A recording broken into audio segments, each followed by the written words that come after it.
점유권이 나오죠. 일단 점유권의 개념입니다. 점유권이란 훔쳤든 뺏었든 사실상 지배를 하고 있으면 이유를 묻지 않고 인정이 되는 권리가 점유권이고요. 항상 조심할 것은 이러한 사실상 지배를 정당화시켜주는 이유를 우리가 본권이라고 하고요. 본권과 점유권은 좀 혼동하시면 안 되죠. 자, 이런 얘기죠. 제가 지금 안경을 쓰고 있습니다. 저는 이 안경에 대해서 사실상 지배를 하고 있기 때문에 뭐가 있는 거죠? 점유권이 있는 거죠. 근데 제가 안경을 쓰고 있는 이유는 뭐냐면 돈 주고 샀어요. 다시 말하면 정당화시켜준 이유인 본권은 뭐가 되는 거죠? 소유권이 되는 거죠. 그래서 저는 이 안경에 대해서 소유권도 있고 무엇도 있어요? 점유권도 있는 거니까 점유권은 혼동으로 뭐 되지 않아요? 소멸되지 않는다는 걸 알 수 있는 거죠. 만약 제가 이 안경을 훔쳤다면 훔쳤더라도 사실상 지배를 하고 있으니까 뭐가 있는 거죠? 점유권이 있는 거고요. 훔쳤기 때문에 정당화시켜준 유인 본권 뭐는 없는 거죠? 소유권은 없는 거죠. 다시 말하면 훔쳤든 뺏었든 샀든 이유를 묻지 않고 당연히 인정되는 권리가 뭐죠? 점유권이다. 1번 의의가 나오고요. 2번 점유제도의 사회적 작용에서 목적 해가지고 어쩌고 해가지고 평화소리 다수소리다 이런 말이 나와요. 자, 이건 무슨 말이냐면 왜 훔친 놈한테도 권리를 인정하느냐? 강도짓을 한 놈한테도 왜 권리를 인정하느냐? 이유는 걔가 이뻐서 인정하는 것이 아니라 사회의 평화를 위해서 인정하는 거다. 이런 얘기예요. 이런 얘기거든요. 갑이라는 사람이 카메라를 가지고 있는데 을이 갑의 카메라를 훔쳤어요. 훔쳤으니까 을에게 뭐는 없어요? 소유권은 없는 거죠. 근데 만약에 얘한테 점유권도 없다라고 가정을 해보면 아무런 권리가 없다라는 가정을 해보면 얘가 카메라를 훔쳤다라는 소문이 도는 순간 얘한테 개떼같이 뭐 하겠어요? 달려들겠죠. 왜요? 어차피 그에게는 아무런 권리가 없다면 누구나 힘센 사람이 이 카메라를 뭐 할 수 있죠? 뺏을 수 있다는 얘기잖아요. 누가 뺏었어요. 그럼 또 얘한테도 뭐죠? 개떼같이 달려들 테고 누가 뺏으면 얘한테도 뭐죠? 개떼같이 뭐죠? 달려들겠죠. 저는 이거 꼭 떠오르는 게 뭐냐면 야구장이 떠올라요. 야구장 가면 이렇게 팔볼 날라오면 그냥 애나 어린이나 아줌마나 아저씨나 할 거 없이 그냥 막 잡으려고 덤불잖아요. 저는 야구장 저도 가끔 가는데 저는 저한테 공 날라오면 무섭더라고요. 막 나올 때 막 소리도 나는 것 같고 막 무서운데 왜 달려드는 거죠? 잡으면 뭐죠? 자기 거니까. 근데 문제는 야구장이라는 한정된 공간에서도 그것이 대단히 뭐죠? 혼란을 주게 되는데 이러한 일이 길거리 곳곳에서 벌어지고 있다면 우리는 뭐 할 수 없어요? 사회 생활을 할 수 없다는 거죠. 따라서 얘한테 점유권을 인정해 주는 이유는 얘가 이뻐서 인정해 주는 것이 아니라 사회의 무엇을요? 평화를 위해서 인정되는 권리다. 이런 거죠. 그 다음에 3번 연역은 아무런 의미가 없습니다. 솔직히 괜히 넣어놨는 얘기죠. 나중에 빼야 되겠어요. 넘겨보시면 박스까지 정리해놨죠. 미쳤나봐요. 그죠? 정신 없습니다. 제가 한 건데 정리할 필요는 없습니다. 아무 의미 없고. 과거에 이러는 거 내는데 지금은 절대로 안 냅니다. 그 다음에 점유권의 의의가 나오죠. 다시 말씀드리면 사실상 지배하고 있다면 훔쳤든 뺏었든 당연히 인정되는 권리가 점유권이고 조심할 점은 하단에 2번 점유할 수 있는 권리. 이건 뭘 말하는 거죠? 본권을 말하는 거다. 그죠?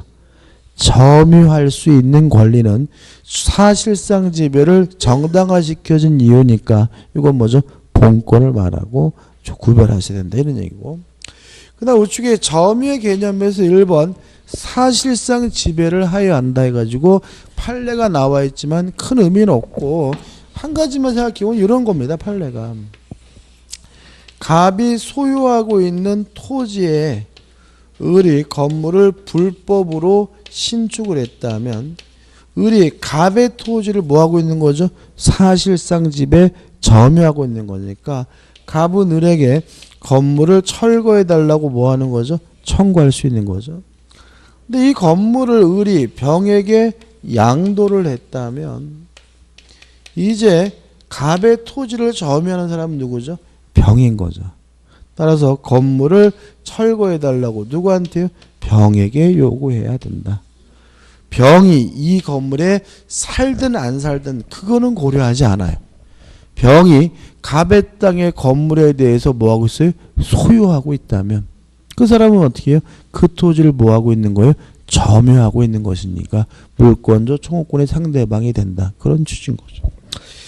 그 다음에 2번 점유권을 갖기 위해서 뭐 주관적인 적극적인 의사까지는 필요 없지만 소지 의사 그 물건을 가지려고 하는 의사 정도는 필요하다는 얘기인데 이것도 학설이기 때문에 아무런 의미가 없습니다.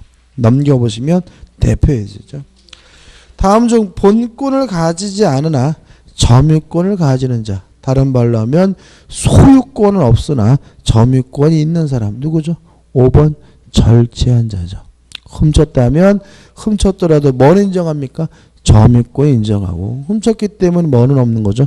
본권, 점유권은 없는 거죠. 3번에서 이제 뭐가 나오냐면 점유의 관념화가 나오고 있습니다.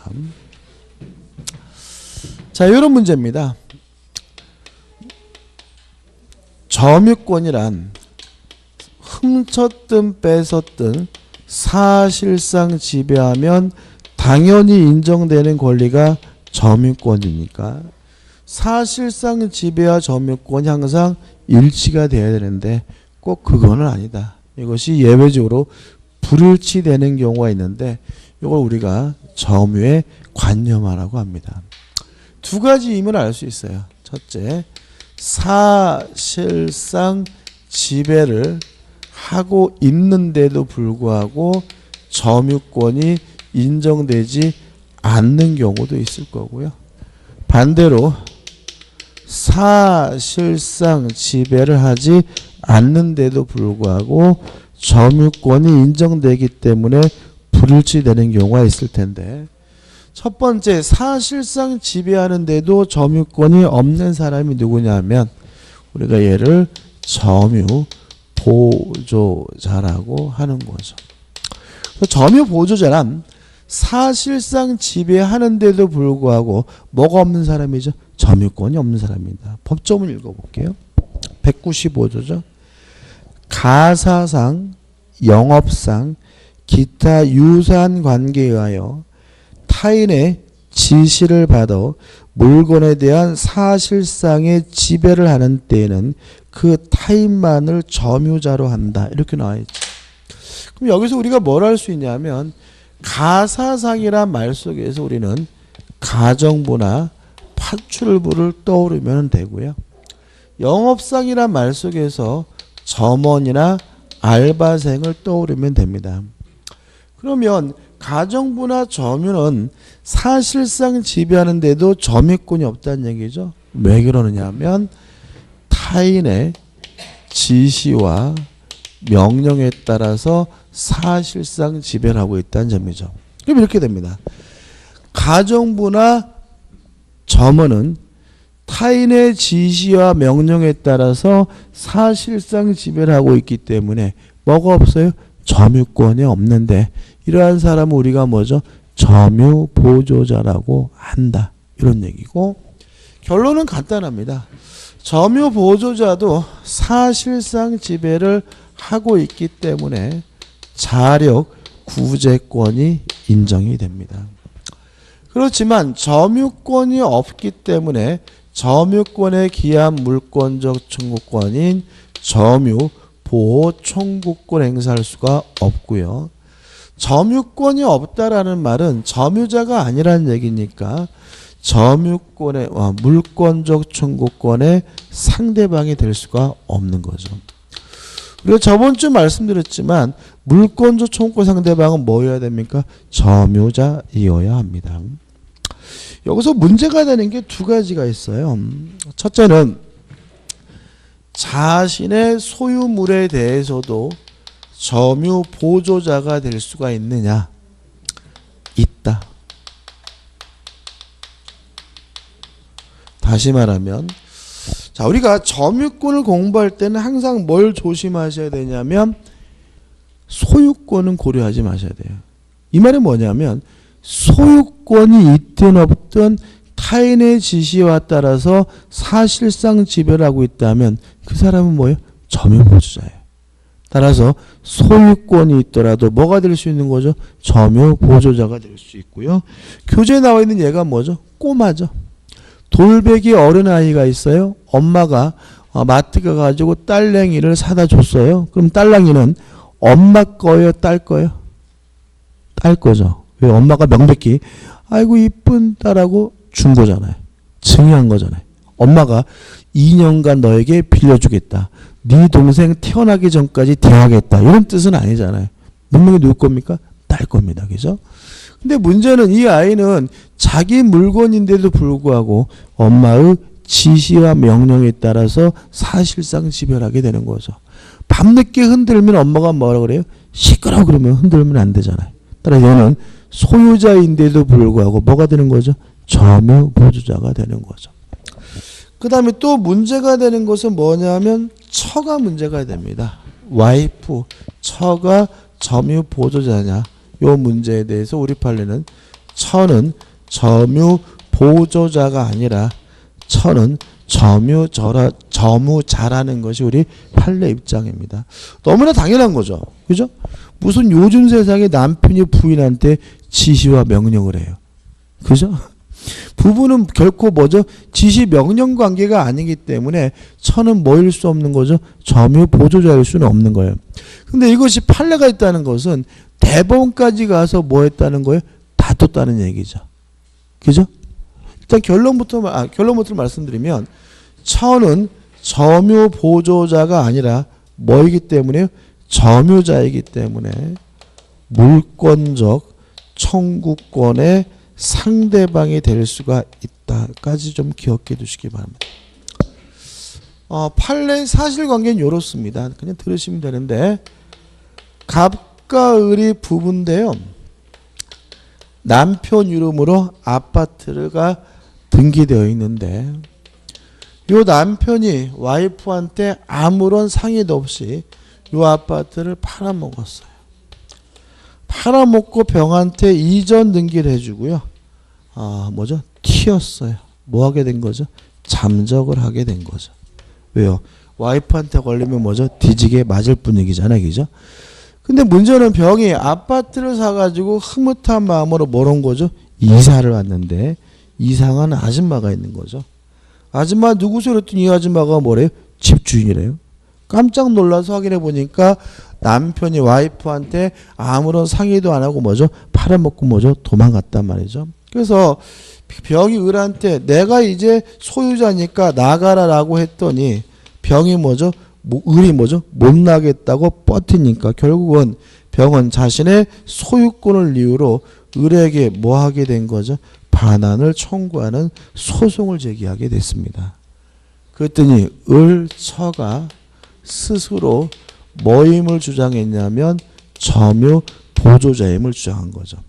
주장하는 이유는 만약에 처가 점유 보조자라면 점유 보조자는 뭐가 될 수 없어요? 물권적 청구권의 상대방이 될 수가 없으니까 병의 이러한 청구는 뭐죠? 적법하지 않다라는 논리가 발생하거든요. 이 문제에 대해서 우리 판례는 처는 점유 보조자가 아니라 뭐죠? 점유자다. 따라서 병이 을에게 하는 반환 청구는 뭐죠? 정당하고도 뭐죠? 가능하다는 판례입니다. 다시 말하면 처는 점유 보조자가 아니라 뭐예요? 또 다른 점유자이기 때문에 처에게 물권적 청구권의 행사할 수가 있다. 처도 뭐가 될 수 있어요? 물권적 청구권의 상대방이 될 수 있다는 거 주의하시기 바랍니다. 교재 보시면요. 의가 나오고 우측에 근거를 읽어보시면 되고 성립 요건 의미가 없어요. 한번 쭉 읽어보시고 문제되는 경우에서 부부 사이 설명 들었고 나번 법인의 기간은 뭐 의미 없고 그 다음에 답은 자기 물건에 대한 점유 보조 관계 성립이라는 말은 자신에게 소유권이 있더라도 뭐가 될 수 있어요? 점유 보조자가 될 수 있다는 얘기고요. 넘겨보시면 효과는 결국 뭐죠? 요거죠. 점유 보조자는 사실상 지배하고 있으니까 자력구제권은 있지만 점유권이 없다. 점유자가 아니니까 점유보호증후권 행사할 수가 없고요. 물권적 충후권이 상대방이 될 수도 없다는 거 주의하시기 바랍니다. 그 다음에 이제 밑에죠. 사실상 지배를 안 하는데도 불구하고 점유권이 인정되는 경우도 있는데 이러한 사람 우리가 뭐라 그러죠? 간접 점유자라고 합니다. 그래서 간접 점유자란 사실상 지배를 안 하는데도 점유권이 인정되는 자를 말해요. 교재 보시면 법조문이 나와 있죠. 194조입니다. 지상권, 전세권, 질권, 사용대차, 임대차, 임치, 기타의 관계로 따라 합치면 어떻게 되는 거죠? 어떤 이유든지 간에 타인으로 하여금 물건을 점유하게 한 자는 간접으로 점유권이 있다. 이런 얘기죠. 그럼 다시 말하면 자신의 물건을 타인에게 지배시켰기 때문에 사실상 지배를 안 하는데도 불구하고 점유권이 인정되는 사람이 누구죠? 간접 점유자고요. 간접 점유자의 가장 대표적인 예가 뭐임을 알 수 있죠? 임대인이라는 걸 알 수가 있는 거죠. 일단 효과는 정반대죠. 간접 점유자는 사실상 지배를 안 하고 있기 때문에 자력구제권은 없습니다. 그렇지만 점유권이 있기 때문에 점유권에 기한 물권적 증후권, 점유, 보호, 청구권 행사할 수가 있고요. 또 점유권이 있다 점유자이기 때문에 물권적 청구권의 상대방이 될 수가 있는 거죠. 근데 실제로는요, 이게 이렇게 두 가지만 적지만 항상 직간접을 불문해요. 예외 없어요. 항상. 그래서 우리가 앞으로 점유자이어야 한다는 말은 항상 뭐예요? 직간접을 불문하는 거다. 왜냐하면 간접 점유자도 뭐이기 때문에 점유자이기 때문에. 그래서 우리가 저번 주에 했던 것 해가지고 물권적 청구권의 상대방은 뭐 해야 돼요? 점유자여야 되는데 직간접을 불문한다. 그 다음에 아까 선의취득 해가지고 선의취득에서 양도인도 점유자여야 되는데 직간접을 불문했고요. 양수인도 뭘 해야 돼요? 점유를 취득해야 되는데 뭐죠? 직간접을 불문했죠. 그 다음 우리가 다음 주에 배우겠지만 취득시요. 타인의 부동산을 20년간 점유해야 되죠. 이것도 뭐예요? 직간접을 불문해요. 또 우리가 다음 주 이번 주 토요일 날 하겠네. 그죠? 토요일 날 유치권도 할 거거든요.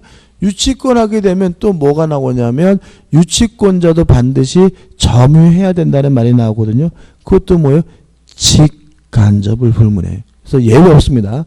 항상 점유자이어야 한다는 말이 나오면 항상 뭐예요? 직간접을 불문하는 거고 이유는 간접 점유자도 뭐이기 때문에 점유자이기 때문에 그렇다는 거 잊지 마시기 바랍니다.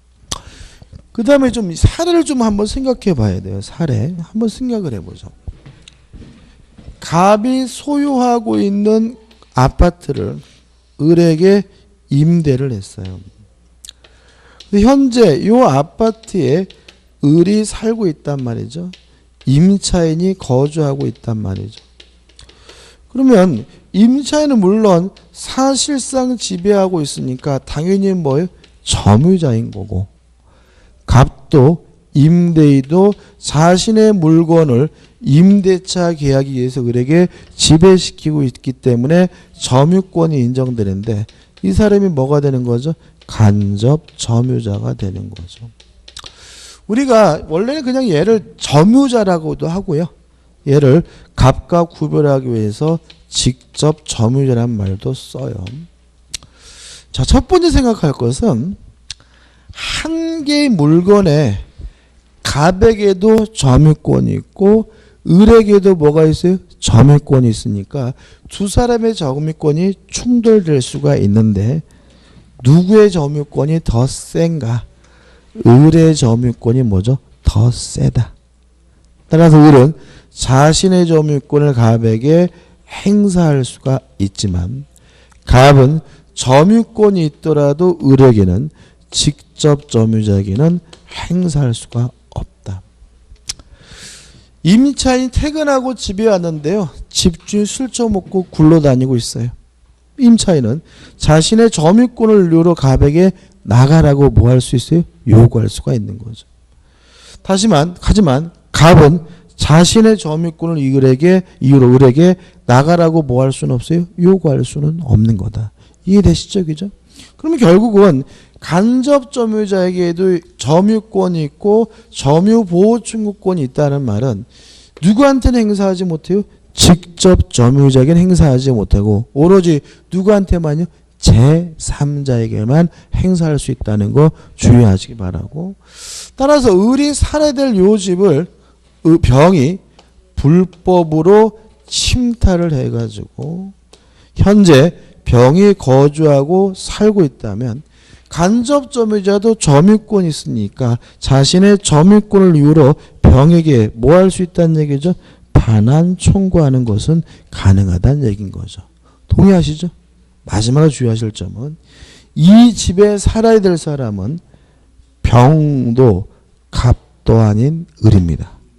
따라서 원칙적으로 어떤 형태의 반환 청구해야 되냐면 직접 점유자에게 돌려주라는 형태의 반환 청구해야 됩니다. 이게 뭐죠? 원칙이에요. 원칙적으로 자신에게 돌려달라고 뭐 하지 못해요? 반환 청구할 수 없으면 주의하시기 바랍니다. 교재 좀 읽어보죠. 교재 보시면 285페이지에 가와 나는 개념인데 한번 쭉 읽어보시면 될 것 같고, 하단에 보시면 3번 가번에서 간접점유자의 지위에서 1번 점유권자란 말이 나오고, 넘겨보시면 2번에서 점유보호청구권이 나와요. 제가 한번 읽어보겠습니다.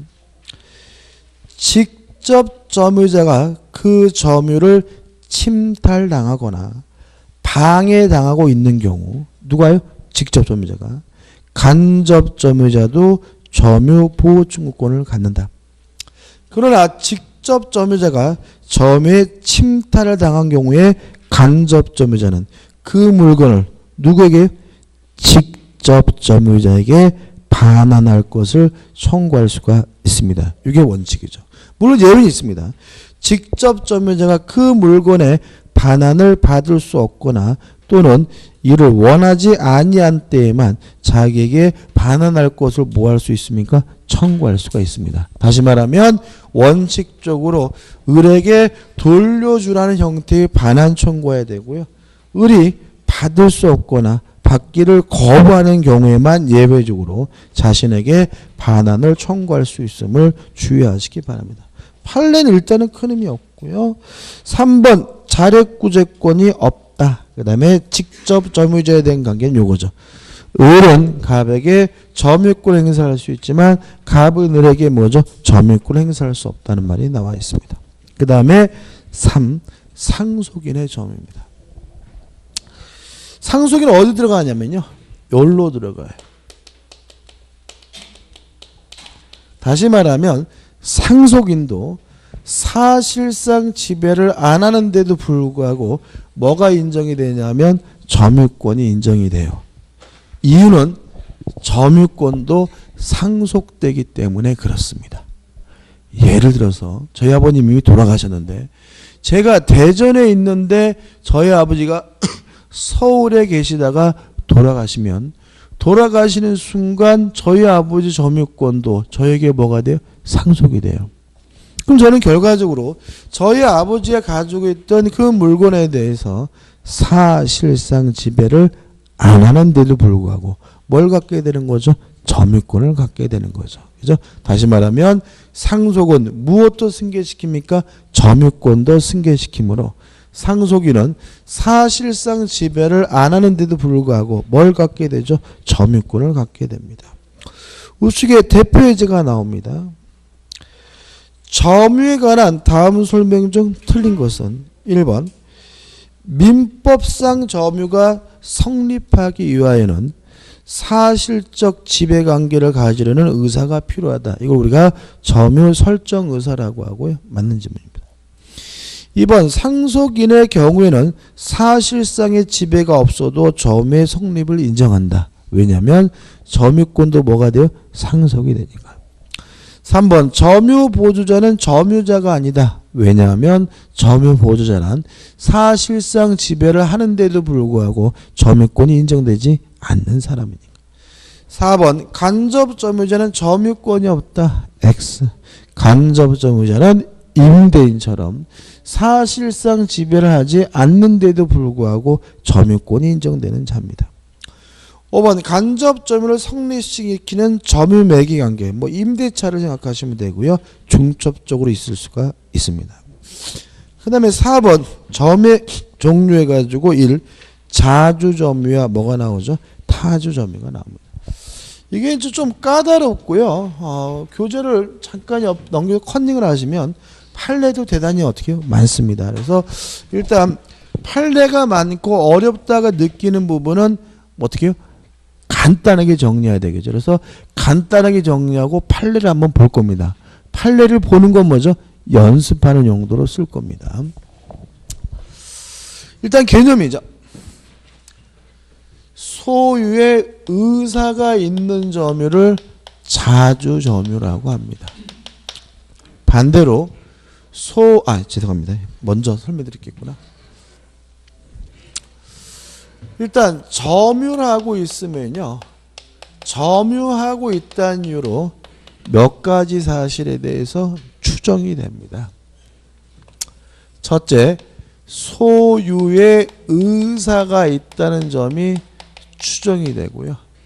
두 번째, 선의임도 추정이 되고, 세 번째, 평온함도 추정이 되고, 네 번째, 공연함도 추정이 됩니다.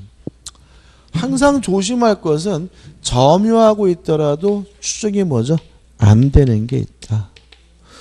뭐는요? 무과실은 추정되지 않는다. 그래서 우리가 아까 선의 취득하면서 선의 취득자의 점유는 선의, 평온, 공연해야 되는데 요 세 가지는 추정을 받음으로 스스로 뭐 할 필요 없죠? 입증할 필요가 없고요. 무과실까지 있어야 되는데 무과실은 뭐 되지 않아요? 추정되지 않으므로 스스로 입증해야 된다는 말이 여기서 나오게 되고요. 그 다음에 소유의 의사가 있는 점유를 자주 점유라고 합니다. 반대로 소유의 의사가 없는 점유를 타주 점유라고 하고요. 선이 모른다는 얘기죠. 반대말은 뭐죠? 악이죠. 그죠? 악이. 제가 저번 주에 어떤 질문을 받았냐면 다른 학원에서 선이인데 타주점일 수가 있나요? 이런 질문을 제가 받았어요. 선인데 타주점일 수 있나요? 예를 들어 가지고 임차인의 점유는 타주죠. 타주가 뭐라고요? 소유의 의사가 없는 점유잖아요. 임차인은 뭐죠? 빌렸으니까 뭐죠? 타주겠죠. 근데 만약 이 사람이 임차인이 없는데도 불구하고 임차인이라고 믿었어요. 그럼 이 사람은 선이지만 무슨 점이에요? 타주점이죠. 동의하시나요? 그죠? 다시 말하면 자신에게 임차권이 있는 줄 알았는데 나중에 보니까 뭐죠? 임차권이 없더라. 다시 말하면 임차권이 없는 줄 몰랐다. 그럼 뭐죠? 선이죠. 근데 그 사람은 뭐예요? 임차이니까 무슨 점인 거죠? 타주 점유가 되는 거죠. 동의하시나요?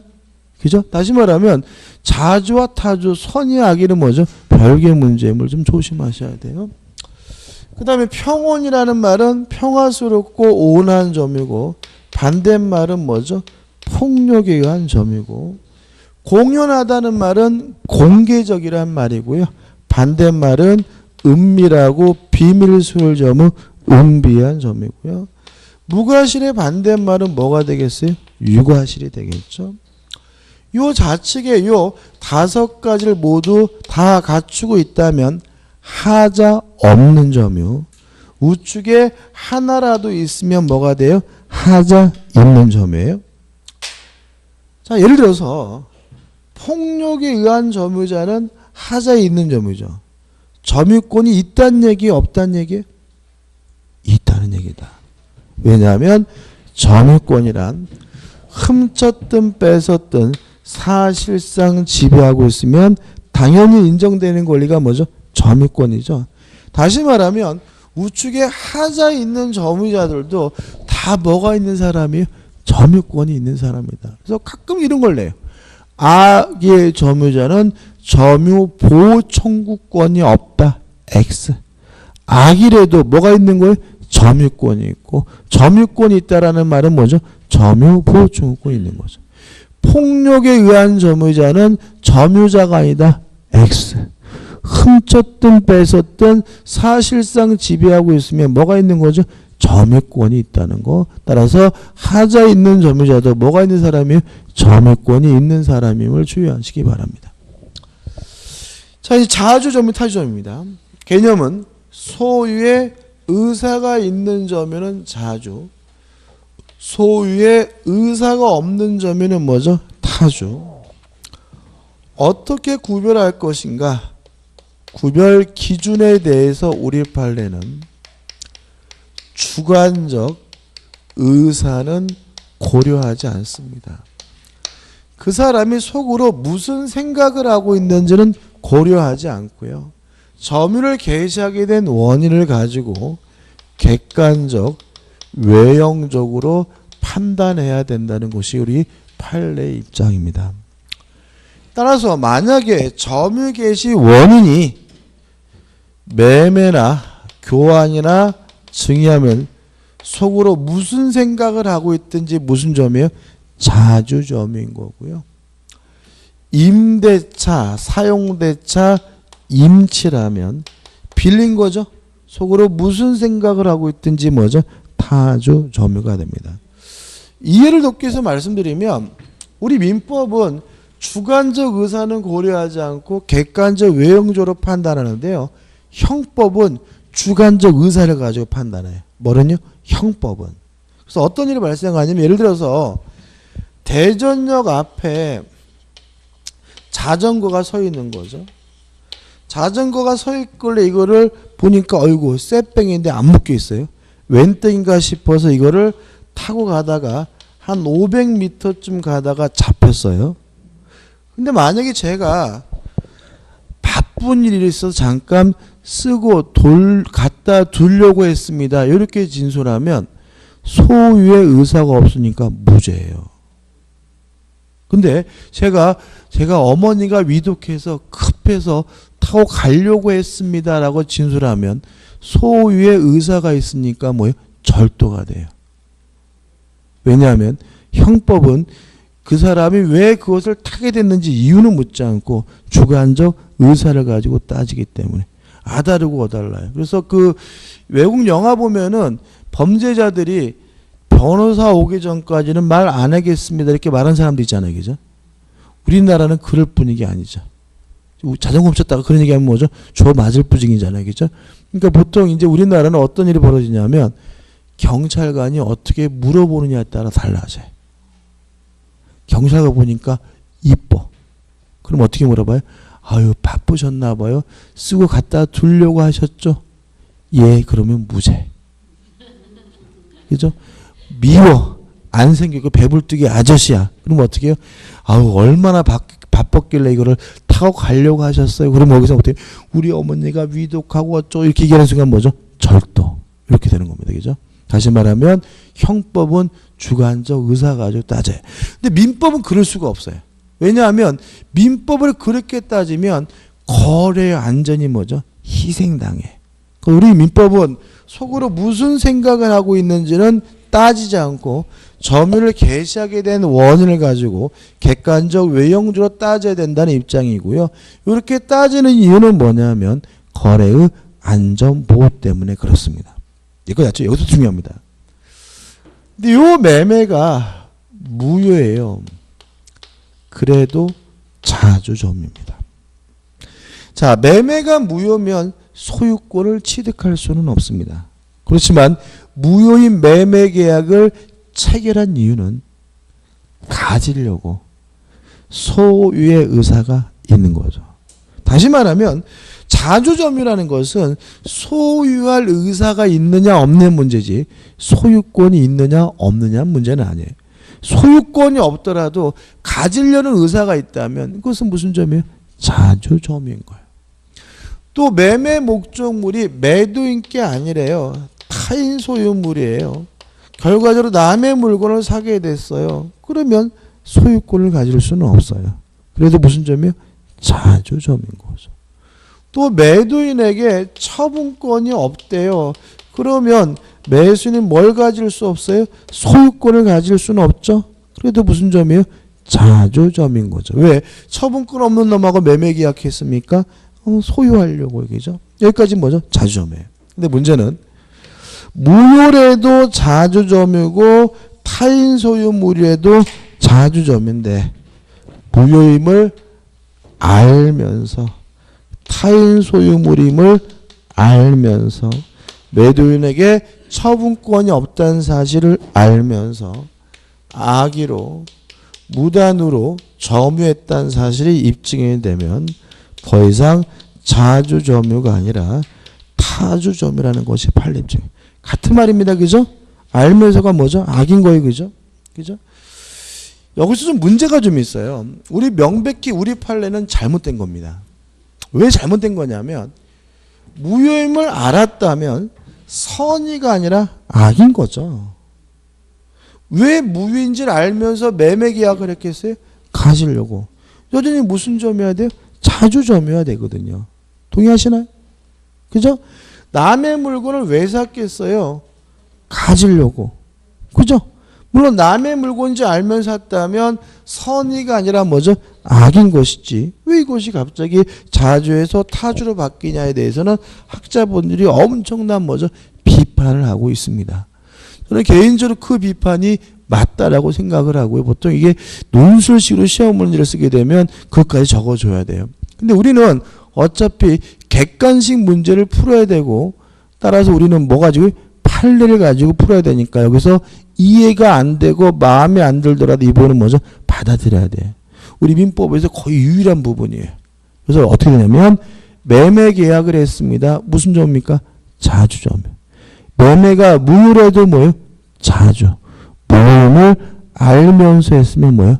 타주입니다. 타인 소유물의 매매라도 뭐예요? 자주.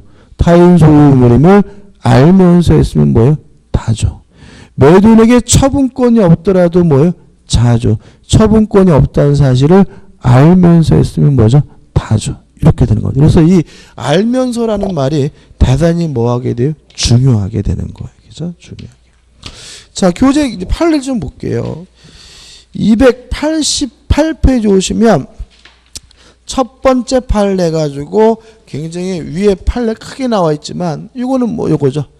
객관적, 외형적으로 결정할 문제고 무엇은 고려하지 않습니까? 주관적 의사는 고려하지 않겠다는 판례입니다. 그 다음에 이제 핵심 판례 밑에 나옵니다. 자, 한번 읽어볼게요. 밑에 두 번째 줄. 타인으로부터 부동산을 매수하여 점유하게 된 자죠. 자, 그럼 따져보자고요. 이 사람의 점유 개시 원인은 뭐죠? 매매죠. 그죠? 일단은 뭐죠? 자주. 그 매매가 무효예요. 무효래도 뭐예요? 자주입니다. 이게 타주가 되려면 무효임을 어떻게 해요? 알면서 했어야 타주인 거죠. 그럼 보자고요. 그 매매가 무효로 된다는 사정이 있었음을 알았다는 등의 특별한 사정이 없는 한 일반적으로 그 점유의 시초에 있어서 소유의 의사로 점유한 것이라고 할 것이다 라는 말은 알렸어가 들어가면 뭐가 돼요? 타주가 되겠지만 그 말이 없다면 무효래도 무슨 점이요? 자주점유라는 얘기죠.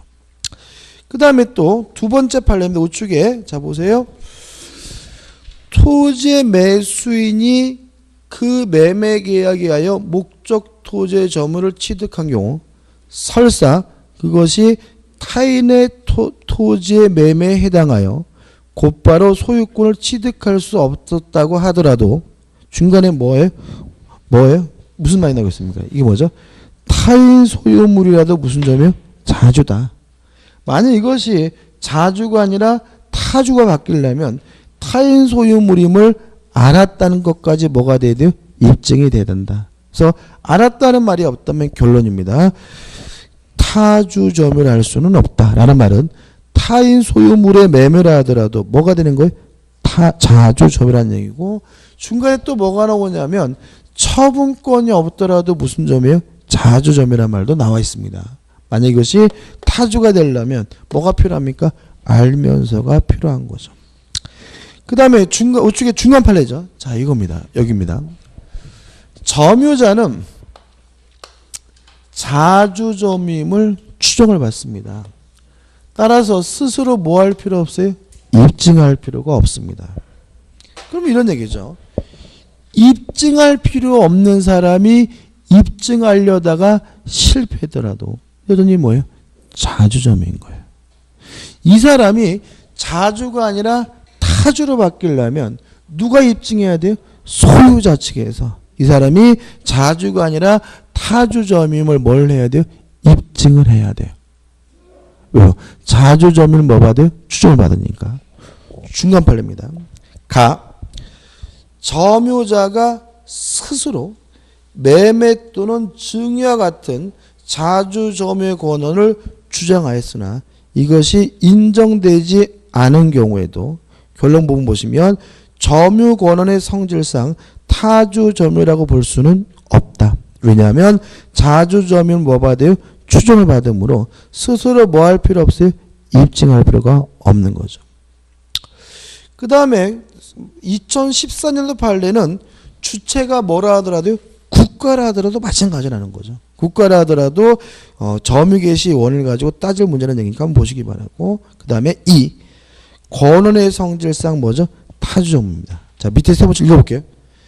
점유자가 점유 개시 당시에 소유권 취득 원인이 될 수 있는 법률행위 기타 법률 요건이 없이 그와 같은 법률 요건이 없다는 사실을 뭐라고요? 잘 알면서죠. 알면서니까 뭐예요? 타주. 알면서 어쩌고저쩌고 해가지고 뭐죠? 타주점이다. 이런 얘기고. 그 다음에 넘겨보시면 두 번째 판례입니다. 자 보세요.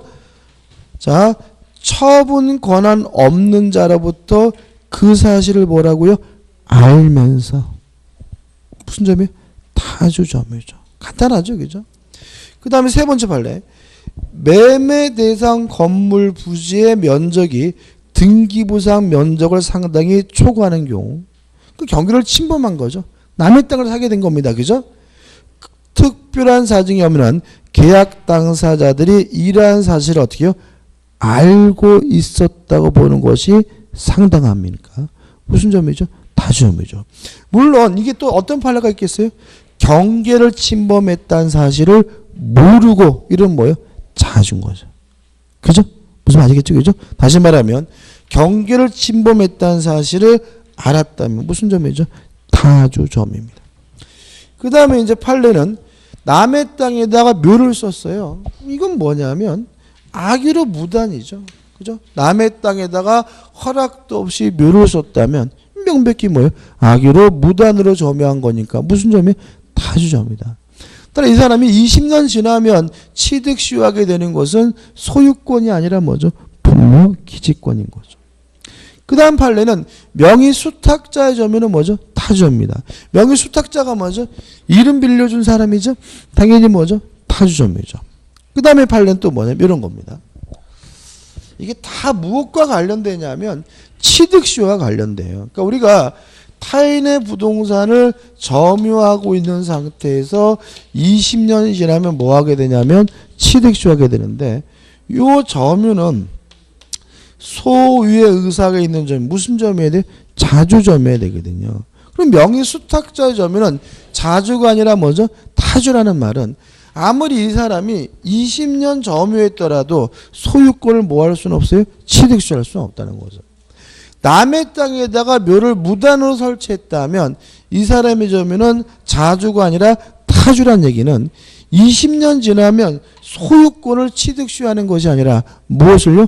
분묘 기지권을 취득시한다는 얘기입니다. 이해되시죠? 그죠? 공유도 마찬가지죠. 한 필지 토지가 있는데 갑과 을이 공유하고 있고 각 지분이 2분의 1인데 갑이 혼자 이 토지 전부를 점유하고 있는 상태에서 20년 지났을 때 갑이 을의 공유 지분을 취득시할 수 있느냐? 없다. 왜냐하면 갑의 점유는 뭐죠? 타주잖아요. 다시 말하면 을의 공유 지분이 있다는 사실 뻔히 알면서 전부를 점유하는 거잖아요. 그렇지 않습니까? 그죠? 따라서 공유자가 공유 토지를 전부를 점유하더라도 다른 공유자의 공유 지분은 뭐 하지 못합니까? 취득시하지 못합니다. 왜냐하면 자신의 지분 범위를 넘는 범위 내에서 그것은 먼저 타주 점유이기 때문에. 그 다음에 2014년 판례도 마찬가지입니다. 이런 말이 나오죠. 등기부상 면적을 상당히 뭐죠? 초과했어요. 경계를 넘은 거죠. 근데 밑에 뭐예요? 알고 있었다고 보는 것이 뭐죠? 상당하니까. 알았으니까 더 이상 뭐가 아닙니까? 자주 점유가 아니라 뭐죠? 타주 점유가 되는 거죠. 끝이죠. 그죠? 그래서 간단합니다. 그래서 결국은 판례들도 결국은 뭘 찾아내시면 돼요? 알면서라는 말을 찾아내시면 이게 자주인지 타주인지를 구별할 수가 있어요. 그 다음 우측에 하자 있는 점유와 하자 없는 점유. 다시 말씀드리면 5가지를 다 가지고 있으면 하자 없는 점유. 우측에 하나라도 있으면 하자 있는 점유고 하자 있는 점유는 뭐가 있어요? 점유권이 있다라는 거 잊지 마시기 바랍니다. 3번 민법의 추정 규정 해가지고 나와 있죠. 자, 자주, 선의, 평원, 공유는 뭐 받아요? 추정을 받으므로 스스로 뭐 할 필요 없어요? 입증할 필요가 없고요. 무과실은 추정되지 않기 때문에 스스로 뭘 해야 돼요? 입증을 해야 됩니다. 여기서 좀 설명드릴 게 있는데 밑에서부터 5번째 줄 보시면 이런 말이 나와요. 한편 선의의 점유자라도 본권에 관한 소에 패소한 때는 그 소가 제기된 때부터 뭐죠? 악의 점유자로 된다. 이렇게 나와 있죠. 그죠? 요건데 요 내용을 이해하기 전에 좀 먼저 생각해 볼 것은 자주 점유를 하고 있던 사람도 타주 점유로 전환되는 경우가 있어요. 언제냐면 인도해 줄 의무가 발생하면 더 이상 자주가 아니라 뭐죠? 타주로 전환됩니다. 예를 들어서 제가 아파트를 팔았어요. 매도인입니다. 팔고 매매 대금을 다 받았다면 매도인 저에게 뭐가 생겼어요? 인도해 줄 의무가 발생했으니까 매매 계약 후 매도인의 점유는 뭐죠? 타주 점유입니다. 동의하시나? 그죠? 제가 아파트를 가지고 있는데 경매가 됐어요. 경락인이 소유권을 취득했대요. 그럼 저는 경락인에게 뭐가요? 인도해줄 의무가 발생했으니까 자주에서 뭐로 바뀌어요? 타주로 바뀝니다. 그래서 자주에서 타주로 바뀌는데 언제? 인도해줄 의무가 발생했을 때 자주에서 뭐로 바뀌어요? 타주로 바뀌어요. 요즘 기억해 두시는데 자 그럼 생각해 보자고요. 갑이라는 사람이 점유하고 있고요. 요 사람의 점유는 선이고 자주 점유였는데 을이 나타나서 갑에게 소송을 제기했어요. 그래서 갑이 열심히 재판했지만 가슴 아프게도 갑이 을에게 재판에서 패소를 하게 되면 요 물건 이 토지를 갑은 을에게 뭘 해줘야 됩니까? 반환을 해줘야 되겠죠. 첫 번째, 선이었던 갑은 선의에서 악의로 바뀝니다. 방금 읽어본 교재에 나와 있는 것처럼 소재개 시부터 반환할 때까지 뭐냐면 악입니다. 다시 한번 읽어봐요. 한편 선의의 점유자라도 본권에 관한 소에서 패소한 때는 언제부터요? 그 소가 제기된 때로부터 악의 점유자로 됩니다. 그 다음에 주의하실 것은 패소 판결 후 돌려줄 때까지 타주 점유가 됩니다. 자주에서 타주로 바뀌는 시점과 선의에서 악유로 바뀌는 시점이 달라요. 자, 왜 그런지 말씀드릴게요. 갑이 재판에서 지면 패소하게 되면 뭐가 발생해요? 인도해줄 의무가 발생하니까 언제 타주로 바뀌는 거예요? 패소 판결 확정 시부터죠. 근데 이 사람이 서로 선이었다 하더라도 언제부터 이 사람은 이 땅이 내 것이 아닐지도 모른다는 사실을 알게 돼요? 소재기 시부터 알게 된다는 얘기예요. 동의하시죠? 그죠? 그래서 선의에서 악유로 바뀌는 시점 언제입니까? 소재기 시. 자주에서 타주로 바뀌는 시점은 뭐죠? 패소 판결 확정 시. 두 가지가 다르니까 꼭 기억해 두시기 바랍니다. 그 다음에 넘겨보시면 대표 예제가 나오죠. 점유의 태양에 관한이겠죠. 설명 중 옳지 않은 것은. 태양이란 말이 뭐죠? 모습, 형태란 말입니다. 1번 처분 권한 없는 자로부터 그 사실을 뭐라고요? 알면서 토지를 매수해 이를 점유하면 그 사람의 점유는 뭐죠? 타주 점유입니다. 2번 명의 수탁자의 점유도 뭐죠? 타주 점유죠. 3번 남의 땅에다가 묘를 설치한 사람도 무슨 점이에요? 타주 점유니까 타인의 토지에 분묘를 설치한 자가 그 분묘 기지를 점유하는 경우 그 점유는 자주 점유이다. X죠. 4번 부동산을 매도한 사람이 매매 대금을 다 받았어요. 뭐가 생겼죠? 인도해줄 의무가 생겼죠. 따라서 여전히 그 부동산을 점유하는 경우에 그 점유는 특별한 사정이 없는 한 뭐죠? 타주 점유이다. 맞는 질문이죠. 5번 부동산에 대한 선친의 타주 점유를 상속한 자예요. 상속은 민사상 법적주의도 승계시켜요. 아버지가 타주면 상속받은 아들도 뭐예요? 타줘야 되는 거죠. 따라서 상속한 자가 하는 점유는 비록 내심으로 당의 부동산에 대해 부동산이 자신의 소유자라고 생각하더라도 그 점유는 타주 점유이다. 맞는 질문이 되겠죠. 여기까지고 좀 쉬었다가 이어서 들어가도록 하겠습니다.